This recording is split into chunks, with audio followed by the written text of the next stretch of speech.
Welcome, Mohammed Sweileh, to our first podcast together. I'm sure it'll be hopefully first of many. Um, we Uh, met 2 years ago. Hi, thanks for having me. You're welcome, man. Um, we met 2 years ago on a training camp that Oscar very kindly hosted where we met. We were actually paired as partners because of our similar approach to training and lifestyle. And we had some pretty interesting conversations. So I'm pretty keen to catch up, talk about training, record it, training, lifestyle, all of the above, see what we get. Um, and worst comes to worst, it'll be a great catch up with an old friend. So yeah, man, how you doing? Yeah, I'm doing okay, man. Doing so well. Right here, I'm based in Amman, Jordan. So right here it's Ramadan. Ramadan time. It's the 11th day of Ramadan, and yeah, fasting has been good. Life has been good. All good vibes, man. Are you still training during Ramadan? Absolutely, yeah. Right before iftar, um, Yeah. 5:30. That's the time. When sunset in Jordan right now? It's around 6:40 p.m. Mm. 6:40 p.m. Okay. Nice. And that's like when we were in Aqaba training together, and we did double days, and I don't know how on earth we did it, but I do actually remember training because I'm fasting on Thursday and Friday because I've been invited Oh, you to are. iftar. Yeah, I haven't fasted Nice. since I was last in Jordan, but That was 2 years ago, man. Okay. I've done intermittent fasting, but Swale, the amount of people you'll appreciate this, the amount Mm. of people that tell me they're doing intermittent fasting, and I know them, and all they're doing is just skipping breakfast is hilarious. I always think, all right, come to Jordan in Ramadan and come on a training camp, and we'll see then the real fasting. Oof, yeah, absolutely, man. Like when I talked to you about this, you said it was like the one of the hardest experiences in your life. True. Yeah, no, physically Um, the hardest thing I've ever done for sure. yes. Like I Um, remember, like in the last day in that camp, 2023, Aqaba camp in Jordan. In the last day, we were having an off day, basically on Friday. And in that day, I remember like I woke up, went to the kitchen, I saw you eating something really quickly. And we went off to the Wadi Rum, basically the desert. And we did basically 2 runs that day. Like we did like interval runs towards Wadi Rum, which yeah. is quite majestic actually. And it was midday. It was maybe 27 degrees or yeah, it was so hot then. And we did like a pre-sunset run In the again, desert, I remember. barefooted, barefooted, yes. Oh, of course, barefoot. The only way we know how to do it. Man, it was cool. Yeah, because we were training partners, so we essentially had to. We didn't have to, but we slept in the same room, and we trained together. And I mean, I got the better end of the deal because you're obviously a physio, and it's always been. I've always said I've told you this a million times, and like it's my dream is to just live like have a flatmate, or I mean, I do have many friends that are physios, but Mm. not in London, who I see all the time, who are physios, and anytime that something happens, like a little niggle, which is like every week, I can just be like, "Oh, Mm. hey, Sweileh, what's going on here? What's going on here?" So having a week Yeah. with you when we were training intensely was like an absolute dream. I Mm. was spoiled. Yeah, it's so funny for us physios. Like the thing is, yesterday a friend called me after several months of not talking to me, and first thing I see in the video was his toes, and he was, "Sweileh, check out my toes. My pinky and other toe. They are painful. Like, are they okay?" I was like, "Yeah, move him to the side here and there." And yeah, it was so awkward. Then he showed me his face. I was like, "Oh, okay, finally." So it's so funny, like people get advantage of us all the time. بس يعني it's okay, I don't mind it يعني. Um, it's good to actually help people. So that's a good part of the work. Yeah, man. How long have you been in physio? Are you still training? Like when I first met you, you were still finishing your degree. Oh, Oh yeah, no, I finished. Now I get my physiotherapy certificate. So basically, I can work abroad as physio in Jordan, and I can work as physio abroad. And yeah, I like right after finished my training, I started doing physio work basically, and found a better job at as a sports physiologist in a run lab. It's like a running lab or endurance lab or called performance lab. And yeah, it's very cool actually. I get to work with athletes now, and we can like talk together how to improve their times, improve their fitness, how to lose weight, how to do all that good sort of stuff. So yeah. Right on, man. Right on. Mm. Um, so we've got a few prompts for our talk just to make sure we don't get too sidetracked by Vivo bare feet and all the amazing things that we could talk forever about and have talked for a long time about. Yeah, we need a So we sign to yeah, we need a sign to like stop if someone went too much into a subject, we should like have a sign like do this. yeah, if it's Yes, too yeah, of course, yeah. yeah, I'll put prompts actually on the video. So we've got four topics: training, lifestyle, injury prevention, and then sleep and night routine. So starting with training, I know you're still training during Ramadan. Um, Actually, out of interest, are you doing any races? Because I know you did Berlin Marathon last year, and you got a good time, right? Of 3 hours something. Yeah, 316. It was my first ever marathon. So yeah, it was really cool. Yeah, I forgot to introduce myself. Basically, I'm Mohammed Sweileh. I'm a physio. I studied in Jordan. I went to the Aqaba running camp with Haraka Baraka on 2023 in Aqaba and 2024 as a physio for a second time. I got quite good experience in musculoskeletal injuries. I got this course called Mulligan. It's basically therapy or manual therapy using joint positioning in a way that to reorganize or like put the joint in the correct direction, so injuries or pains or niggles will subside. Um, I also I'm also a runner. I have like 6, 7 years of running right now. I'm using the basics or the methods of Jack Daniels. He has this book. If you guys know this book, it's called the Daniels Running Formula, which he is basically a quite famous coach in cross country in the States. And yeah, I read his book many times actually, and yeah, I'm using his principles basically to train everything. I'm also taking the US SCA or what was it called? The UAE SCA certificate, specifically a running coach certificate at the moment. Uh, yeah, it's pretty cool. And Very cool. The coaching certificate is so that you can, well, coach, I mm, guess. That's so yeah, cool. yeah, yeah. Yeah, it all works together actually. Like working here as physio, also as a physiologist. I use like Max testing for runners, cyclists, all kind of people. And yeah, I'm hoping to coach as well. So that's why I'm taking it. Right on, man. I And didn't know that. That's yeah, awesome. t what was the question again? My Uh, question, well, our first prompt is training. So you said you're yeah. training using Jack Daniels. I haven't actually heard of him, but you know me, Oh, I'm not too in tune with all the different coaches and running. Um, so right now, are you training for any races? That was my question because you did Berlin Marathon, which must have been incredible, by the way. yeah, it was. At the moment, I'm out of a 3 month block of base running, basically easy running, some running and strength. And now I'm starting to add some intensity.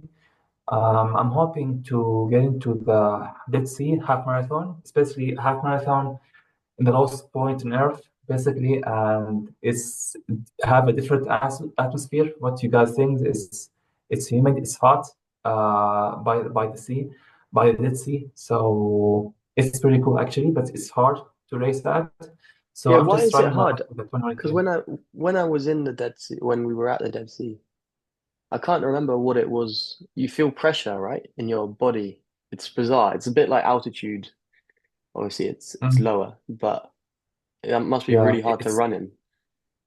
yes, like it's higher pressure than sea level. So higher pressure than sea level, uh, and and it's very humid, like 70-80% the least humidity, especially in the morning when we're racing. And yeah, it's hot. So like, believe it or not, basically yeah, last year people like runners were getting into ambulances because they got heat shock at 7 a.m. in the morning. So Damn. yeah. So anyone I tell them that, they'll be surprised and they'll be like afraid to try it out. But that's yeah, if you're not used to it, it's not good. Like a German friend of ours, he ran that race and maybe 1 kilometer short before the finishing line, he was Because done. I Yani. So yeah, Damn. Because I know there's a lot of cycling races there. I didn't realize there was running as well. yeah, true. Yeah, when it's both humid and hot, and with high pressure, uh, like there's something they call not deflection point, I believe.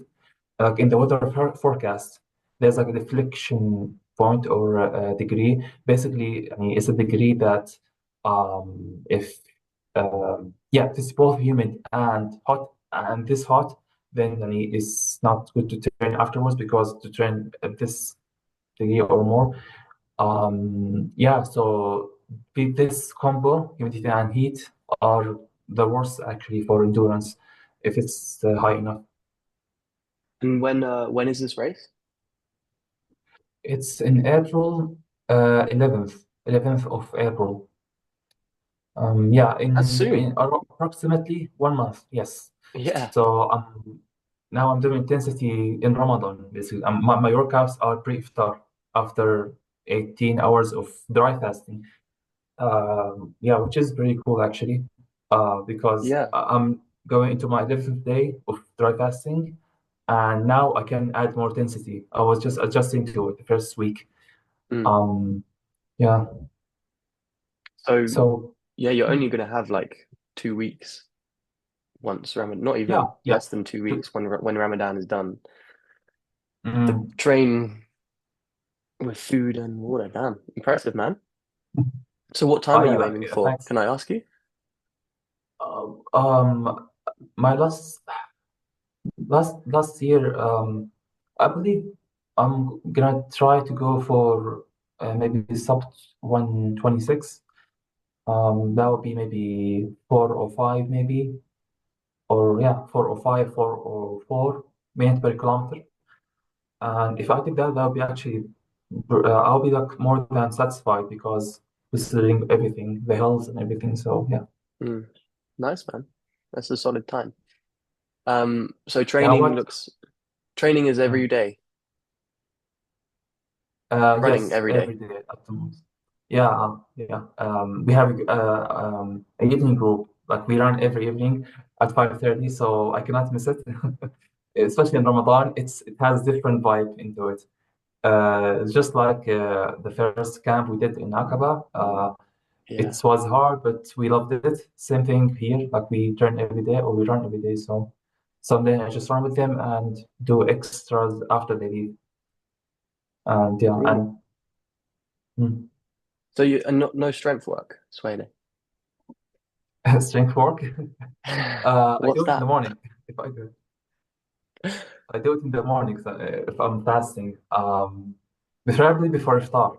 I think the best time for iftar. But yeah, I run before iftar, so in the morning we do strength. Um, So but so at the you're moment, double training, Sweileh. You do strength in mornings, and even let's say no Ramadan. Out of interest, you do double uh, training days. That's typical for you. yeah, yeah. I do it like 3 days a week. Yeah. Sometimes double runs, but usually double like different training, like strength in the morning, evening we run. because basically I cannot do running and strength together. It will take Yeah. so much time, and I need some time to recover or be ready. Yeah. Well, Yeah, I never so do. I always do it that way around. I never do running in the morning or however what I never do running before strength because then I find my strength training is just really sucks. So I'd well, it normally, depends if you're doing something light. If you're used to it, then yeah, you can do it. But yeah. also, like research shows that you should, if you say you're running that day, if you're doing strength, it's better to do like core strength or upper body strength, not lower body strength. That's how it affects each other. So if Mm. that makes sense because yeah, And you're not using your upper, you're running. So yeah, yeah.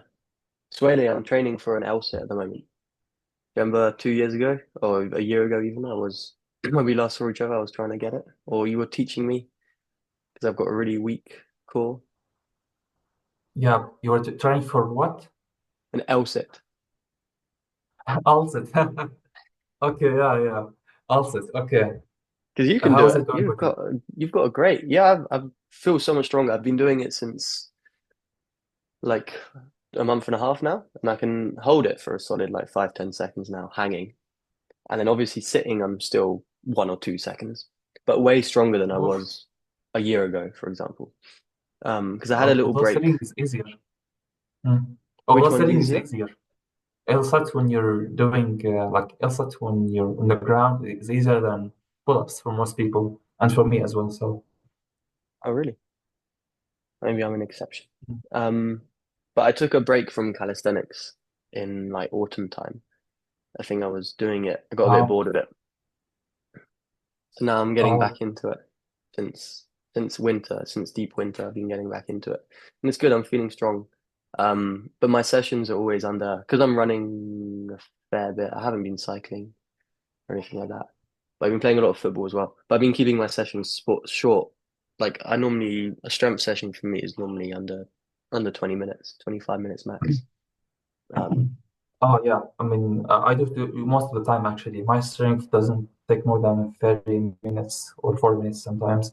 yeah. Because like I need to be fresh every day to be fresh for next training session. And if I overdo it, I can feel the next day and it all collapses.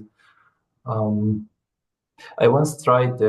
I signed up for a Guinness World Record for an LSAT. Okay, No and way. yeah, I I didn't did know this. actually twice. I didn't mention that because yeah, I'm But really strong in LSATs. Your Instagram is loads of L sets, like in all these funky places. Yeah, it is, Old, and yeah, ESETs. yeah, yeah. You forget about that. Yes, I built it up during high school or maybe second, third year of college, and yeah, max I got was 1 minute and a half, and the world record is 3 minutes for men. But for women, just recently it broke to 5 minutes. 5 minutes, I think, for women. Yeah, yeah, it's it's surreal. It's so yeah, amazing actually. Uh, That's so Yeah, if you impressive. haven't saw that, it's in the yeah, I can send you Instagram. It's like yeah, the one who do it is so strong. And for me, after more than 90 seconds, my body just start like glitching like this and just it's become so hard to do it.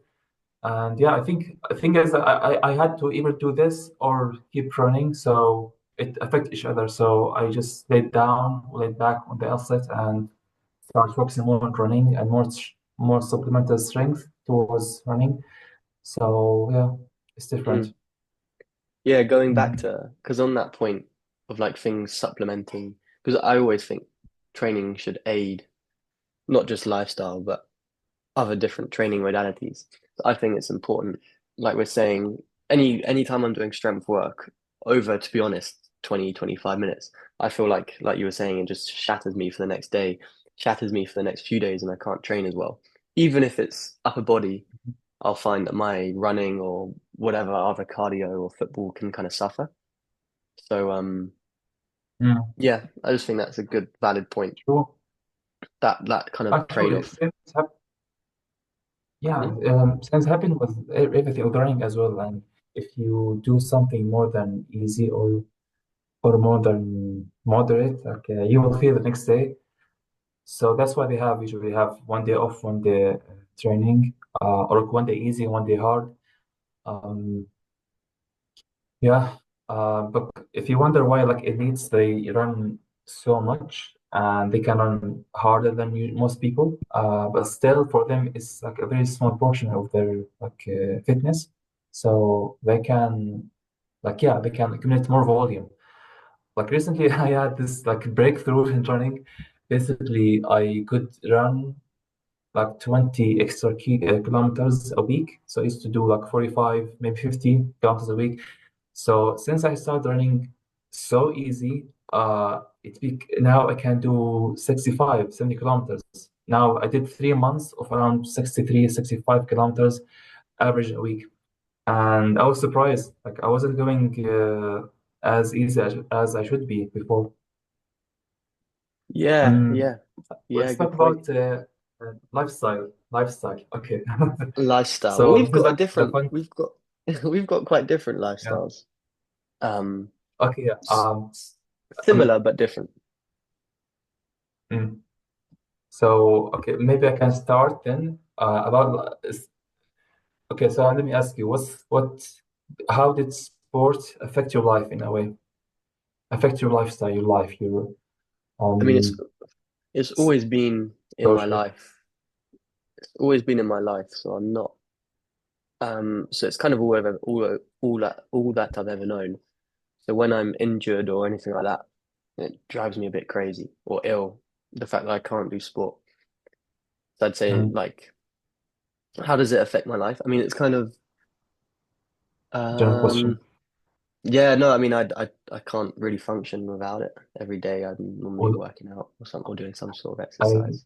Well, I keep remember in Aqaba, like I asked you this, you told me something in Aqaba that actually resonates with me for a while, which was that you've been to Cape Town, true? And you told me the people who live in Cape Town, for them, hanging out or just social life is basically doing sports and socializing together. Okay, Yeah. so I like that aspect. Like, for me, it's the same. When I meet friends, like I always tell my friends that if you don't, uh, if you don't see me through a run, you won't see me. So basically, for me, it's really hard to meet people. I just work, train, eat, sleep. That's the whole thing I can do right now. I can have more no time for people except if I'm running with a group or someone. That's how I usually talk to others. Otherwise, I'm just to myself the whole day. Damn. And Yeah, I mean I'm maybe not as I have quite how do I put it? I do go out and socialize a lot and do things that aren't totally all related around sport. But I have to admit, yeah, when I lived in Cape Town, as I told you, it was crazy. I mean, the first date would be like going for a hike or things like that, like the whole lifestyle, everything about it. Oh, let's go to the beach and go for a swim. And obviously it's not like a swim, it's freezing water down there, so it's a cold plunge and then you've oof, and you're eating amazing food. Yeah, it's pretty cool. I think I've tried to make London as close to that as I can with places like Hampstead Heath, these like cool cold places you can go swim, and I think it's definitely a kind of mindset. Um, mm, but no, I think yeah, in terms of lifestyle, I do train. I don't know, I enjoy training alone a lot because I think because I have quite a social life, where I'm seeing a lot of people all the time. Training is a nice time to be alone. So I don't really run in a group that much, or if I do, it's maximum once a week. Or I had a training partner for a while for a half marathon training program I was doing, and then he got injured, and then I haven't found anyone else that I'm that like in love with training, in love with, in love that I love training with. Um, 'Cause, yeah, it mm. can be quite an intimate thing, especially when it's your time, especially when you've got a training block as well. If you're really going for a certain time, you need someone who's kind of on the same wavelength of like, all right, let's do this brutal workout together. So, so yeah. Yeah, yeah, absolutely. Like. You need a training partner sometimes. You have to, or someone stronger than you at least. Um, it's true, yeah. I know they say that maybe they have this joke if you're running with a friend of yours, like make him fall down and hurt himself because that's the percentage of injury among runners. So basically, between two runners, like it's like 50% injury rate, like ankle sprain or something like that. So they say that you just like make him fall down or something, so he can like reserve himself for running, and he will get injured that year. Next year, who knows who will get injured? So yeah, yeah, absolutely. Mm. I quite like that. I haven't thought of that. Yeah, I was quite lucky then with my partner. I'm the one that he's the one that got injured, not me.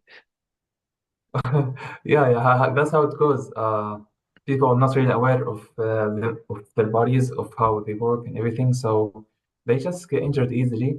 For me personally, I haven't been like to a hospital for years actually, for like 3 years, and have didn't need to, and maybe get sick once a year, maybe sometimes. So basically, like when doing sports, you get better immunity, better health, and everything. But when you're also a physio, then now it's hard for you to get injured. You don't need doctors no more. If you sleep well, if you eat well, if you train healthy, train as Mm. well. Um, so yeah, the point is, I think that most people are not really aware of how their body work or how what is their norm, like what is his body norm. Like if you do a stretch, if you do stretch, when do you stop stretching? Like Yeah, for example. Yeah. yeah. I think because are you wearing a wearable, Sweileh? Do you wear a lot of wearables and all this, like Garmin or whatever, the watches? Yep. Yeah, I have a Garmin, yes. Because I always find on that point, I always find people I've trained with that I that get injured a lot, and I mean, obviously, a lot of it is not is like genetics and the way your body's built, etc. And I'm quite lucky that I've relatively had minimal injuries, especially for how much I train. I mean, I've always got a niggle here and there, but I mean, that's normal. I've found that Mhm. people that, especially maybe people that haven't grown up being super outdoorsy and sporty, that they might, I find that they'll get into their Garmins and their stuff like this, and they might get a little bit, from my experience, they get a little bit detached from that feeling of knowing how their body should feel and and I mean, I guess maybe more intangible ways of assessing how your body should feel. And it even Mhm. goes to the point that I found when people use Whoop or whatever, um, that they'll then use these stretching routines that are tailored, or even using stretching routines that are tailored for runners. But I know Whoop and stuff like this give stretching routines, right? But I've always thought that it's bizarre that you should know how your body feels and be like, okay, at the end of the day, I ran. I felt a niggle in my right quad, or my right quad felt tight, and especially when I was going up this hill, blah blah blah. And then you just tailor your stretching more towards that instead of like always following this person who doesn't know your body, and it's like obviously set for thousands or hundreds or however many people to do the same stretches. So on that Mhm. point, I think injuries. I'm not saying all injuries are preventable. I'm saying there's an element of injuries where, from my experience, people that maybe haven't that are maybe more injury prone, but there seems to be kind of, this is all speculation and obviously from my limited experience of training with people, but they tend to be correlated with people that, from my experience, are more into sort of tangible measurements of training and the body and tangible Mhm. and Yeah. yeah, and I just feel they get detached. Sorry, it was a bit of a rant, but Why do you need a watch? Why do you need a watch to tell you that you're fatigued or you're mm, trained too much or too little or whatever? I mean, basically, your body, your brain can know, like will know, if you have an injury, if you have an ankle, if you're tired, if you're not. Like, for example, telling an example of stretching. For example, I tell my patients if they're stretching, they should how long should they stretch? For 30 minutes, 30 seconds, a minute, more. Sometimes it really depends when they reach their norm. Like they have, each one of us has their normal range of motion, true. So basically, um, you should be aware. of how that feels like. What is Mm. my normal range of motion? Now I'm doing a Yeah. calf stretch, and I know, okay, that's my limit. That's I'm back to zero. But most people maybe they do a stretch for like time, 20 seconds, 30 seconds, and maybe there's still like some more degrees of freedom of they can stretch it out, but they stop because they just time finished, right? They count on time, but they should rather count on themselves. How Yeah. they feel it. If they feel it, okay, I have my full range of my calf muscle. Okay, that's good. I can I'm at the end now. I can stop. I can do another one for a different muscle. So yeah, basically, we're not really aware. We don't have that self-awareness unless you're like an elite athlete or someone who trains so much that you know these details. And if you're a beginner, then it's hard because you don't know, Yeah. especially if you're sedentary and going to sports. You just even their perceived exertion for them is like higher than they can. So Mm. they stop before their limits and they say, okay, that's 10 out of 10. I tell them 10 out of 10 is basically you're on the ground like screaming, you want to go to the hospital. That's Yeah. 10 out of 10 effort, right? And 1 out of 10 is maybe you're just sitting on the couch doing nothing. So, and they're running on a treadmill with me, treadmill on the VO2 max test. And I tell them how it does feel. They say, "Oh, that's 9, that's 10," and they're talking to me. I tell them that that's no way 10 or 9%. So some research showed that actually people are not aware of their limits. Basically, they exaggerate how they feel, although they have much more in the tank. Yeah. I And think yeah, it's hard. It is hard when you're new to sport. I mean, I'm spoiled, and I'm because I grew up in that world, so I can imagine. I mean, I'm obviously being harsh, and mhm. maybe a little bit even snobby there, but because I get it. I mean, it's sexy to have the whoop and all these stuff, but yeah, for me, the main point of this little conversation is that the main injury, in my opinion, one of the best tools for injury prevention is getting to know your body away from the statistics and really seeing how you feel in Mhm. different stretches, holding different stretches, and getting to know that how you relate to that. Absolutely. Let me tell you an example. There's a book I read. It's called Why You Sleep. Um, for Matthew, I think his name was Matthew. Why We Matthew Sleep, Walker, and no? in Matthew Matthew Walker, Walker? yes, Matthew Walker, true, true. And in the book, he says people who get used to sleeping 6 hours a day, and they tell you I'm feeling fine. That's because they got used to it in a way. They forgot how it feels to wake up actually refreshed after Mm, solid 7, 8 hours of good deep quality sleep. So for them, they tell you like I'm normal, I'm okay. 5 hours are enough for me. And for them, yeah, that's normal for them. But because they forgot how they feel when they wake up stretch and fresh after a good night's sleep. It's the same here. Someone who's chronically tight, mm, and he tells you, "Yeah, I feel okay. My body is perfect." I don't know. I have him on the table. I assess him, and there's so much that he doesn't know that he has so much tightness, so much issues. So yeah, yeah, absolutely, that's a good example to to comment on what you said. for sure, man. Well, just to We finish on injury prevention, I'm genuinely interested in how often do you do mobility slash stretching? Because I remember you had some really good stretches. mm, mm, mm. Yeah, I showed you to back in the camp. Uh, yeah, so. Do you know what's the difference between mobility and stretching? That's a very good point. While stretching is holding it, and mobility is kind of moving around in the joint motion. Is that kind of it? Okay, okay, yeah, kind of. Stretching is used for muscles, as far as I know, and mobility is used for joints. So basically, if you talk about stretching, basically relaxing the muscles after hard workouts, yes, I do twice or 3 times a week, depending on the intensity I do, or after strength. So I do it twice in the day. In the day, if I have a hard session, right after the hard session, and before bed. and that Yeah. really works good for releasing tension, good circulation, better recovery. And there's mobility, and mobility is joint movement basically. It's like 1990 hip mobility Mm. movement, if you know that. It's more like moving the joint in its full range of motion. Make sure it's not stiff or the muscles around it is not stiff. So I do that once a week, usually in Friday evenings, like in weekends. Once weekends at night, I have like 1 hour of mobility and foam rolling. So that's like a very strong tool, you can say, that I use, that it really helps me.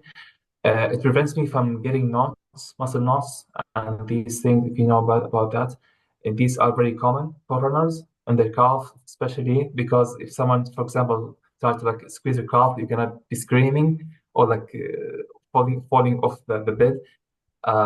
That happens to runners and weightlifters because basically they do their strength, they do their running, and it's like inflamed and it gets stiff, and they don't do their stretches. And basically, with time, the muscle fiber, one by one, like day by day, they will become closer together. Not cramping, it's just shortening. They become Mm. shorter. And eventually, this can progress to muscle knots, which basically just blocks of muscle fibers that are quite stiff and quite contracted, and they become so sensitive to touch, and you get less circulation in that area, less recovery, more lactate in that area. So that explains why you get so sensitive when someone's, for example, try to palpate your calf or your hamstring, especially the outer hamstring, which it does. Um, and when it does happen, and say I have a patient, he has many knots, I help him, I release the knots. For the next 2 or 3 days, he's gonna feel like he was wrestling Mike Tyson for like 12 rounds or something like that. Mate, So the I've idea been is there. he's gonna feel like, yeah, he's gonna feel like he had like 3 hour gym session or 4 hours gym session, and his muscle gonna be feel so stiff, very he cannot sit on his butt actually because it's so weird how it feels. And that because the lactate that was like inside the muscle fiber that's say I released now is out there, it's circulating and it's in the muscle. It's more acidic now, so it's gonna feel like you did the workout, which you all what you did is just releasing some knots. Mm. And after a couple of days, after a week, they become better with stretching, with some hot water, some mobility, foam rolling. Eventually, someone you can return, or you can um, get your muscles back, basically, get your normal range of motion back. And like for me, if someone tried to like squeeze my calf, I will not scream in anger, no, because now I'm not that tight. Most people they tight, they're very tight. Mm. So just poke them on their abdomen, they become so they just freak out, and that happens because of that. So that's how I explain. Yeah. Yeah, I'm pretty tight, but um, Mm. Yeah. kind of to. I mean, I feel like I'm better than. I'm okay. I stretch every night, and I don't do an hour of mobility once a week, but I keep mobility like throughout the day, little bits and bobs. Like I'm Mm. hanging, especially lately, since the winter, I've been really enjoying hanging because there's some scaffolding outside my flat.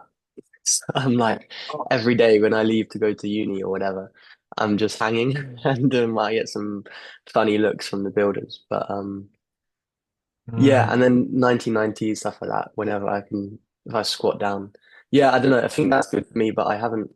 I definitely have a few knots. Like, do you remember last year in Aqaba, you were feeling my shoulders and stuff, and you were like, okay, you need a week off pull-ups, and then you need to just get massaged the hell Yeah. out of you. I don't know.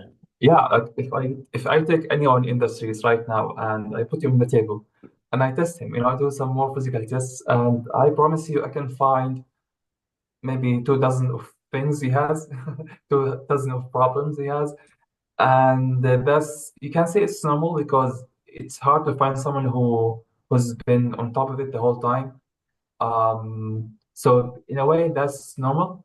But another way, if you're an athlete, if you want to do your best, if you want to become professional, you should like be aware how be aware of your body, how it feels like, if it's tight, if it's not. For example, I had this an athlete. He was coming to test his VO2 max, his cardiac capacity, and I did some physio examinations. I do it because I like to see like any his posture, any muscle imbalances, because somewhere along the line he's gonna get injured or like either maybe a disc injury, maybe all kind of Mm. injuries. So I can say it from beforehand. And that day I tried everything.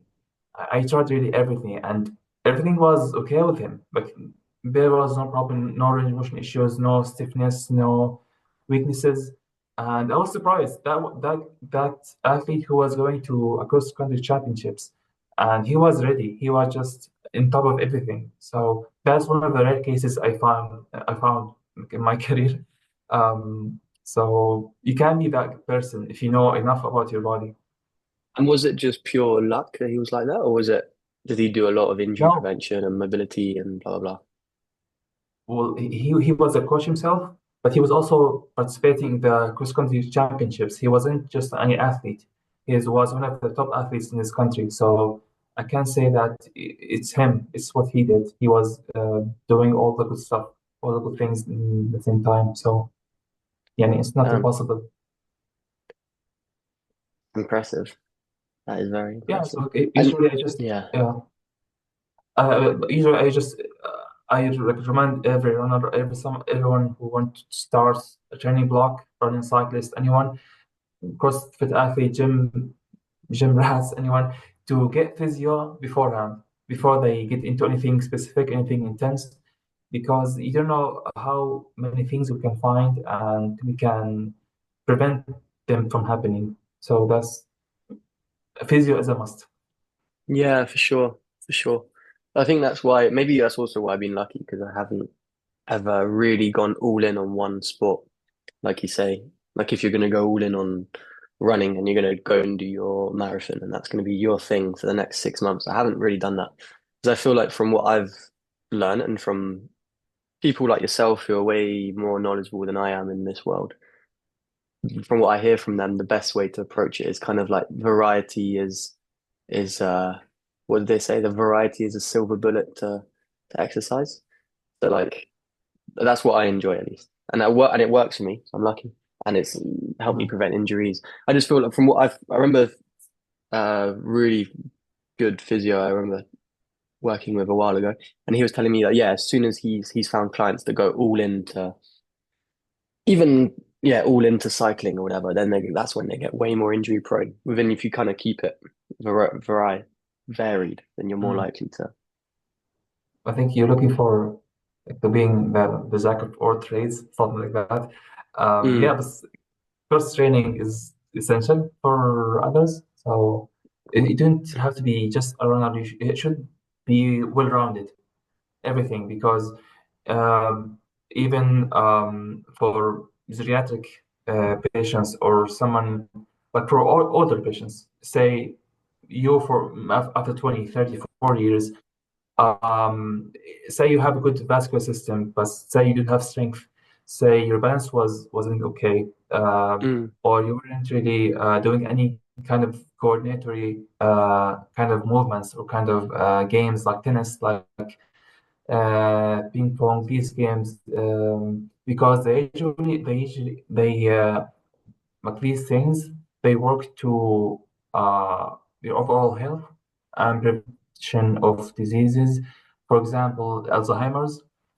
So there's some research that's playing tennis will help you lower like risk for Alzheimer's because it works on your cerebellum, your other brain here, and it grows it, makes it bigger, and that's like a less chance of getting Alzheimer's later in life.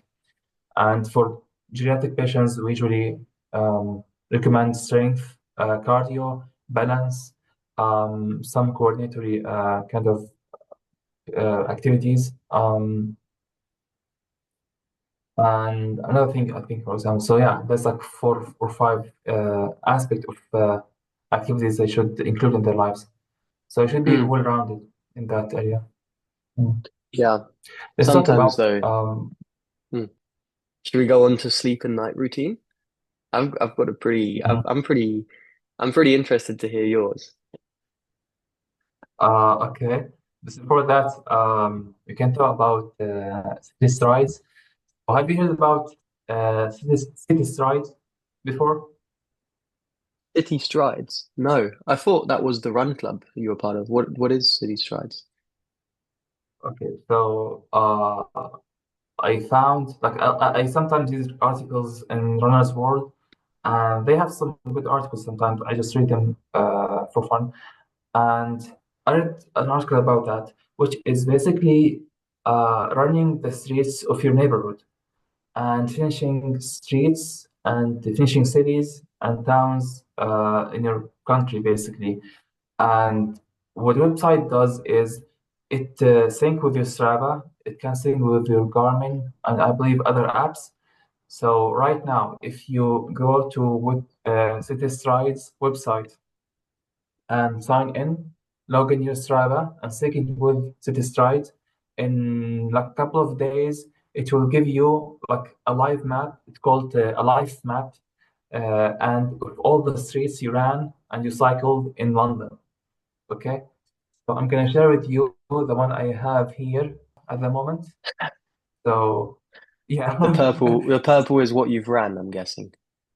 yeah, it's So like a whole you've ran pretty much every street in Amman by the looks of it. You well, literally are making out the map of Amman. pretty That's much, hilarious. yeah. Yes, basically like I pretty much finished like 28% if I'm not. And the thing is like it gives you every seat you run now and you ran before in Strava and put it in a map like this and shows you and give it a color. And you can see Wait, every seat you ran and street level. It how took me much 3 years. percent? How much Right percent now, of Amman? 28% at the moment. 20, Uh, 28% of Amman. And Amman is big. Damn. yeah, it's 6,600 streets, and I finished maybe 2,000 or 1,000 and a half, something like that. And thing is, okay, I'm at night. I want to do a long run, so long run, and I'm not really motivated for it. What I do is I just open my Strava on my phone and look at the map, find a block, or just drive around outside, find a block, a nice block of street, and say, okay, I'm gonna finish this neighborhood. And every neighborhood takes me around maybe 20, 30K. So I do like maybe usually I do like 13 to 16K each run, and I finish maybe half a block or half a neighborhood. As you can see here, that's my university right here. You can see Yeah. this is the track. It's not Yeah, that doesn't was show here. mm, Okay, like it might be obvious as well that like yeah, I live here in this area. That's Sports City. Basically, yeah, we run Sports City Trail. You cannot even see it because it's so like running so much. And that made my runs so much easier. Like if I have 8 kilometer on the program, the schedule, I can do 13 kilometer now because it's like a game. Like I'm finishing more streets with more time, so it makes me enjoy it, and it finishes quickly, and I can run longer now. Um, and right yeah, on, man. Yeah, I think stuff like that can be good for sure, especially when motivation is low and stuff like that. Um, uh, yeah, and or like not anyone can motivation do is it. yeah. Um, Okay, so anyone can do this. Basically, just have to sign up for six tries and log on your Strava with that, and that's it. After this evening, you check it out, and you'll see the map that you draw, like when you're running, when you're cycling, and how it goes. And you can, they have rank. Like I have like I'm 93 percentile rank, in the world, I think. In Jordan, there's like maybe seven, eight city striders, but in London, there's so many. So you can see a rank, representative of every city you've been in, London, Aqaba, everything. So I think it's quite interesting to try. Yeah, man. Cool. Um, you ready to talk about your nighttime routine, Swaley? You want me to start or you want to start? Talk you through my evening. An evening with Bastion. Yeah. So what are you looking for? A nighttime, a nighttime as well. You know, the usually any day starts the night before. So I find that if I do Mm, not prepare things in advance at night, my next day is just trash. It's gone in the wind, down the toilet, actually. Nothing goes well the next day because I'm not prepared for it. I wake up late sometimes. I just miss my workout. I have to go quickly to work or to school. And yeah, so basically, I try to do things. In the night, I try to fill up my protein requirements. If I'm short, I try to have some protein more proteins and carbs. Sometimes I like to sip on curcumin or curcumin with the ginger because it's good for recovery.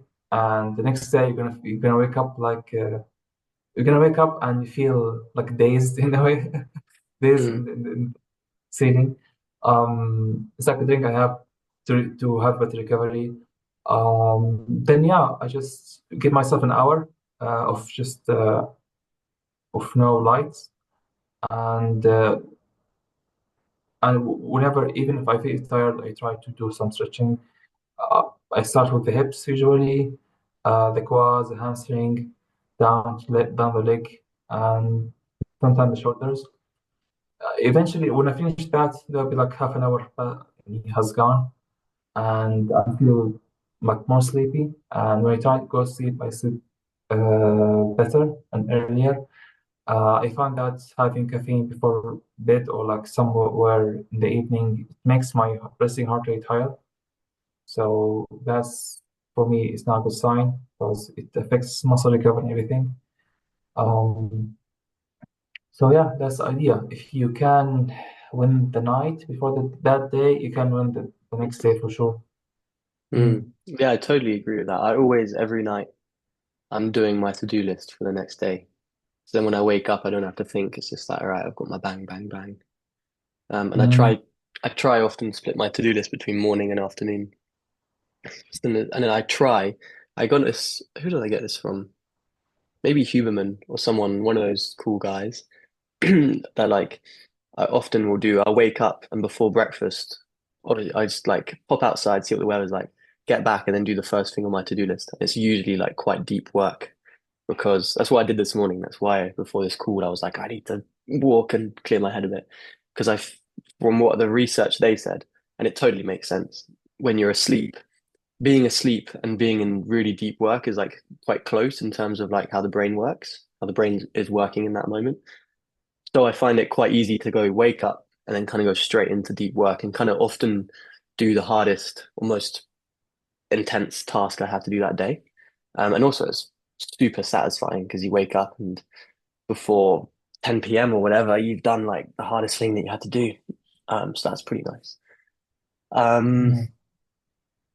my routine, I mean, a lot of evenings, I mean, I'm young, I'm in London, so a lot of evenings I'm out with friends and stuff. Um, we're having dinner with friends, which is always nice. But like a rule I try stick to, Swale, which I think you'll like, which I don't, I rarely do, is the 3-2-1 rule. So 3 hours before bed, I stop eating. 2 hours before bed, I stop drinking. And then 1 hour before bed, no electronics. And I'd say kind of I definitely, there's Oh, always an hour. Yeah, it's quite good. I recommend it. Um, yeah. I think I do it sometimes. I mean, I do it. I didn't know this rule before, but for food sake, I usually have like 3 hours, 2 hours and a half before bed because if I get food, my stomach will become really irritated and I cannot sleep. mm, So yeah, like 3 hours, 2 hours and a half, have my last meal.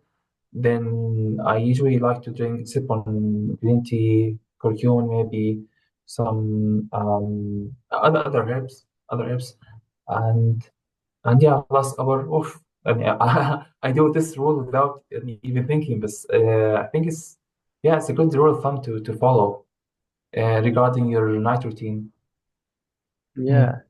And then yeah, every evening I normally after I brush my teeth or whatever, I'm stretching on. I'm actually doing it on the mat that you gave me the first time we went to join. Oh, you do? I have it in my room. Yeah, yeah, of course, the prayer mat. I stretch on that. I'm actually sitting on it right now. Um, Oh. so I normally stretch on that minimum of a few minutes, but usually it lasts longer, depending on what I've done during the day. Just whatever feels tight. Always, but that's usually always my hip flexors because I'm sitting down way too much. So I'm always stretching my hip flexors a lot. And then yeah, Mm. reading, writing in my little journal, stuff I got to do, blah blah blah. Reading for about an hour or 30 minutes, whatever feels right. And then hit Mm. the hay. Yeah, Pretty yeah. standard, nothing too crazy. No, that's good actually. Do something light before sleep. Like sometimes I tell my patients who has like range of motion issues and knee problems and hip problems to do grounding or basically just sit on the ground, just sit on the ground, rest like in resting position or different positions for an hour, maybe, but for in doses, like half an hour a day, maybe, or less than that even, like every 2 days, Mm, 1 hour, try to stay on the ground, just move around, let your knee be fully flexed, fully extended, your hip be in its all natural range of motions, and in a way, like if you had maybe range of motion issues, they will uh, you will keep the range that you gained from stretching. That's a good idea. And yeah, just connecting to the ground. They say that if you connect to the ground or just sit on the ground, you will dissipate the bad energy.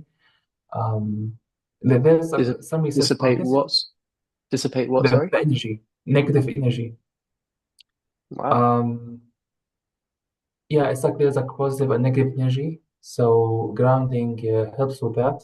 I think there was a research for that. I can share it with you later. Yeah, for Mm. sure.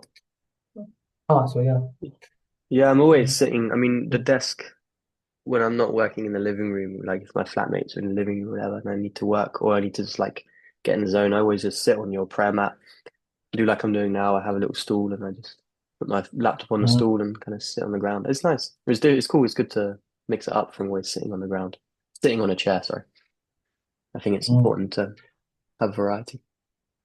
I took that from, if you know Tony Riddle, you know Tony Riddle, right? Yeah, I I was found actually this listening page. to yeah, Yeah, I found this page on Instagram. It's called the Natural Lifestylist, and I read that. I was like, what does he do in his life? So I opened the page and I saw everything he does. He's more towards barefoot running, minimalist lifestyle. yeah, Doesn't have chairs in his house, no chairs, he says. And he has like a short video, like a 2 minutes video. He demonstrates how to do resting positions on the ground. mm, Um, and yeah, I use the one of them called the chin box. He calls it chin box. I use it a lot when I'm reading or maybe doing some work on the ground. So it's fun. And I bought a stool to or like a small yeah, thing so I can put my laptop on or like read on or something. So yeah, that worked well with me. But yeah, yeah, I man. believe He's cool. maybe in the future I can maybe in the future I can maybe I'm not sure if I can in the future to like get rid of all the chairs in my house, but maybe who knows? Who No, knows? it's a bit intense. It's a bit intense if you have guests and stuff to bring them over and be like, guys, we don't use chairs. Get on the floor. But yeah, man, Mhm. it's he's cool though. I like Tony Riddle. Um,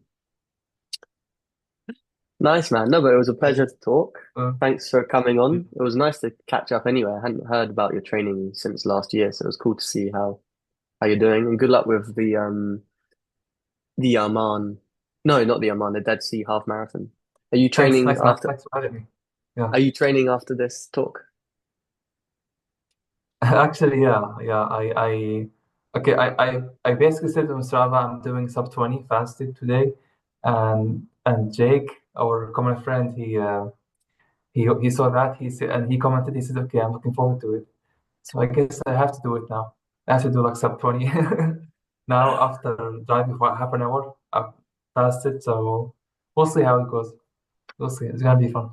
Amazing, man. Looking Well, forward to it. I'll leave the podcast then. Well, lovely to chat. Yeah, it's about luck, man. So talk to you later. Bye bye.